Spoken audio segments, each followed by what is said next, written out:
जय हिंद दोस्तों, आपका स्वागत है हमारे इस चैनल स्टडी विद अजय में। ये क्लास हर इस एग्ज़ाम के लिए होने वाली है जिसमें रीजनिंग पूछी जाती है। ठीक है, तो चलिए चलते हैं हम अपने एक पहले प्रश्न की ओर जो कि है नंबर एनालॉजी की ओर से। ठीक है, तो यहाँ पर कहता है कि जिस प्रकार 5 को क्या लिखा गया है 21 लिखा गया है, ठीक उसी प्रकार 6 को क्या लिखा जाएगा। ठीक है, हम देखते हैं कि अगर हम 5 में क्या करें 16 को क्या करें ऐड कर देते हैं तो कितना आ जाएगा हमारा 21 आ जाएगा। ठीक है, जो कि यहाँ पर लिखा हुआ है। और यही काम हम किस में करते हैं 6 में करते हैं। 6 में अगर हम 16 को ऐड कर देते हैं तो कितना आ जाएगा हमारा 22 आ जाएगा। ठीक है, जो कि ऑप्शन ए हमारा राइट आंसर हो जाएगा। ओके, चलिए चलते हैं हम अपने दूसरे प्रश्न की ओर। हमारा दूसरा प्रश्न कहता है कि जिस प्रकार 2 को 4 लिखा गया है ठीक इसी प्रकार क्या किया जाएगा 8 को क्या लिखा जाएगा। हमें इस प्रश्नवाचक क्या करनी है वैल्यू फाइंड करनी है। तो चलिए देखते हैं हम 2 में अगर क्या करें कि 4 हो जाए। सबसे पहले देख सकते हैं अगर 2 को क्या करें 2 में ऐड कर देते हैं तो कितना आ जाएगा 4 आ जाएगा। ठीक इसी प्रकार अगर 8 में क्या करें 2 को ऐड कर देते हैं तो कितना आ जाएगा 10 आ जाएगा, जो कि कहीं ऑप्शन में नहीं है। ठीक है, तो और कौन सा मेथड लगा सकते हैं। अगर 2 में क्या करें 2 में 2 का मल्टीप्लाई कर देते हैं तब भी हमारा क्या आ जाता है 4 आ जाता है। ठीक है, और यही काम क्या करें इसमें कर देते हैं 8 में।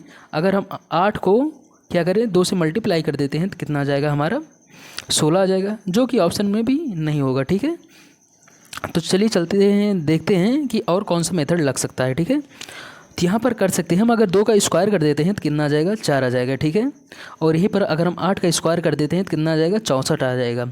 मतलब ये भी ऑप्शन में नहीं है हमारा कहीं, तो ये भी मेथड नहीं लगेगा। ठीक है, तो आइए देखते हैं हम इसमें कैसे कर सकते हैं। ठीक है, 2 का अगर हम क्या करें क्यूब कर देते हैं तो कितना आ जाएगा 8 आ जाएगा। ठीक है, हमारा अगर 8 में कितना माइनस कर दें 4 माइनस कर देते हैं तो कितना आ जाएगा हमारा 4 आ जाएगा, जो कि यहाँ पर लिखा गया है। ठीक इसी प्रकार हम 8 में करेंगे अगर 8 का स्क्वायर क्यूब कर देते हैं तो कितना आ जाएगा 512 आ जाएगा। 512 में अगर हम 4 का क्या करें माइनस कर देते हैं 4 तो कितना आ जाएगा 508 आ जाएगा। ठीक है, जो कि ऑप्शन डी हमारा राइट आंसर हो जाएगा। ठीक है, चलिए चलते हैं हम अपने अगले प्रश्न की ओर।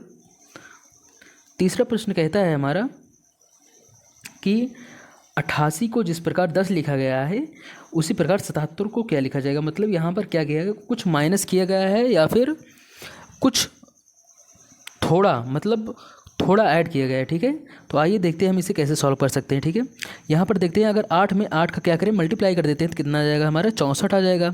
अगर हम दोनों संख्याओं को क्या करें आपस में जोड़ देते हैं तो कितना आ जाएगा हमारा 10 आ जाएगा। ठीक है, इसी प्रकार 77 का अगर हम क्या करें दोनों संख्याओं को आपस में मल्टीप्लाई कर देते हैं तो कितना आ जाएगा 49 आ जाएगा। 49 के अगर दोनों संख्याओं को क्या करें आपस में जोड़ देते हैं तो कितना आ जाएगा हमारा 13 आ जाएगा। ठीक है, जो कि ऑप्शन ए हमारा राइट आंसर हो जाएगा। ठीक है, चलिए चलते हैं अपने अगले प्रश्न की ओर।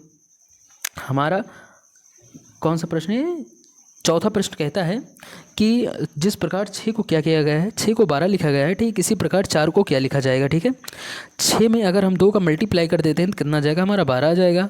ठीक इसी प्रकार अगर हम 4 में क्या करें 4 में 2 का मल्टीप्लाई कर देते हैं तो कितना आ जाएगा हमारा 8 आ जाएगा। ठीक है, जो कि ऑप्शन में नहीं है हमारा। तो देखते हैं दूसरे मेथड से कैसे कर सकते हैं। अगर हम 6 का क्या करें क्यूब कर देते हैं तो कितना आ जाएगा हमारा 216। ठीक है, 216 के अगर सभी अंकों को आपस में मल्टीप्लाई कर देते हैं तो कितना आ जाएगा हमारा 12 आ जाएगा। ठीक है, जो कि यहाँ पर दिया गया है। ठीक इसी प्रकार जैसे हम इसमें किए हैं ठीक इसी प्रकार हम 4 में करेंगे तो क्या कैसे कर सकते हैं। अगर हम 4 का क्यूब कर देते हैं तो कितना आ जाएगा हमारा 64 आ जाएगा। 64 की अगर हम दोनों संख्याओं को क्या करें आपस में मल्टीप्लाई कर देते हैं तो कितना आ जाएगा हमारा 24 आ जाएगा, जो कि ऑप्शन डी हमारा राइट आंसर हो जाएगा। ठीक है, चलिए चलते हैं अपने लास्ट प्रश्न की ओर। ठीक है, तो यहाँ पर कहा गया है कि जिस प्रकार 14 को 9 लिखा गया है ठीक इस प्रकार 26 को क्या लिखा जाएगा। ठीक है, इसको लगाने के लिए सबसे पहले हम गुणा मेथड लगाते हैं। ठीक है, अगर हम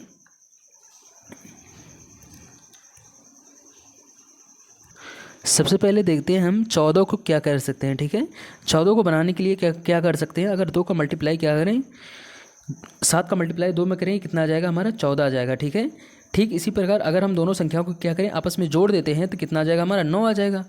ठीक इसी प्रकार ऐसी 2 संख्याएं ढूंढनी है हमें जो 26 को मल्टीप्लाई करने पर 26 आ जाए और वही जोड़ने पर हमारा क्या आ सकती हैं अगली संख्या आ जाए। ठीक है, तो आइए देखते हैं हम अगर हम 13 को क्या करें आपस में मल्टीप्लाई कर देते हैं तो कितना आ जाएगा हमारा 26 आ जाएगा। ठीक इसी प्रकार अगर हम दोनों संख्याओं को क्या करें आपस में जोड़ देते हैं तो कितना आ जाएगा हमारा 15 आ जाएगा, जो कि राइट आंसर बी हो जाएगा। ओके हमारा। तो थैंक यू गाइज़। आपको अगर वीडियो अच्छा लगे तो चैनल को सब्सक्राइब करके बेल आइकन को जरूर दबा दीजिएगा। ठीक है।